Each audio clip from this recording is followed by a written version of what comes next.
আমাদের ওই ভাইয়ের কলার টেনে স্টেজের পিছে নিয়ে যাওয়া হয়। নিয়ে যেয়ে আমাদের ভাইদের উপরে অতর্কিত হামলা করে। আহতরা গিয়েছে হুইল চেয়ারে, আহতরা গিয়েছে লাঠি নিয়ে, আহতরা গিয়েছে কাঁধে হাত দিয়ে। আহতরা ছুরি পাবে কোথায়? দেশ ও দেশের বাসী মানুষকে সকলকে আমি বিনয়ভাবে অনুরোধ করব, আবেদন করব আপনাদের কাছে, আপনারা তার বক্তব্যটা দেখবেন।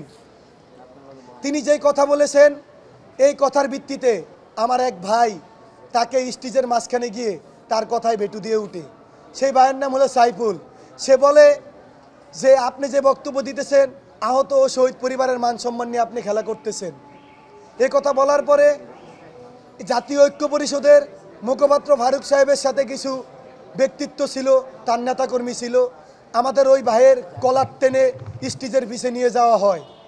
নিয়ে যেয়ে আমাদের ভাইদের উপরে অতর্কিত হামলা করে। আরও দুঃখের বিষয় হলো এই যে আমার বাম সাইডে বসে আছে পঙ্গু ভাইয়েরা, তারা যে আহত হয়েছে এটা তাদের উপস্থাপন বোঝা যায়। সবচেয়ে দুঃখের বিষয় হলো আমার ডাইন চোখ অন্ধ হয়ে গেছে। আমার বাম সাইডে বসে আছে, তার ডাইন চোখ অন্ধ, বাম চোখ অন্ধ। এরকমভাবে আমাদের অন্ধটা কেউ দেখে না, আমাদের আহতটা কেউ বুঝে না। আমার যে সাইফুল ভাই ছিল তার একটা চোখ অন্ধ ছিল। তারা আমার ভাইকে যখন ওখানে কলার ধরে টেনে নিয়ে মারধর করে, আমার ওই ভাইয়ের পক্ষ হয়ে আমরা প্রতিরোধ করার জন্য, ভাইকে ওখানে বাঁচানোর জন্য আমরা আহতরা তখন ওখানে উপস্থিত হই। আমি নিজে তাকে স্টেজের সামনে গিয়ে বলি, আমাকে আপনারা মিডিয়াতে দেখেছেন, সাধারণ জনগণ ও দেশবাসী সবাই। আমি তখন বলি যে আপনি যে কথা বলতেছেন এ কথা সঠিক নয় আহতদের জন্য, এটা আহতদের জন্য খুবই দুঃখজনক। আপনি আহতদের কাছে ক্ষমা চাবেন, জাতীয় ও রাষ্ট্রের কাছে, সকলের কাছে ক্ষমা চাবেন, এদেশের মানুষের কাছে ক্ষমা চাবেন। কারণ আহতদেরকে দাওয়াত দিয়ে শুধু আহতদের কথা হবে, আহতদের বাইরে কোনো কথা হবে না।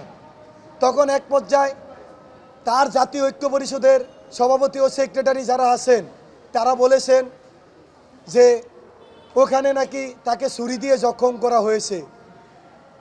আহতরা গিয়েছে হুইল চেয়ারে, আহতরা গিয়েছে লাঠি নিয়ে, আহতরা গিয়েছে কাঁধে হাত দিয়ে।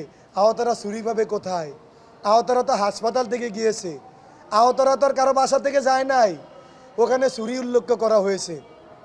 আমার জানা সত্ত্বে যখন সে আমাদের ভাইদের উপরে হামলা করে তার নেতাকর্মীরা, আমরা বিতর্ক করার জন্য আমি আপনাদের কাছে বলতে চাই, জনগণ, সাধারণ জনগণ, আমাদের মা ও বাবাদের কাছে, যখন আমাদেরকে মারবে সে যেই দলই হোক না কেন, আমার জীবন বাঁচানোর জন্য তো আমি জীবন রক্ষা করব।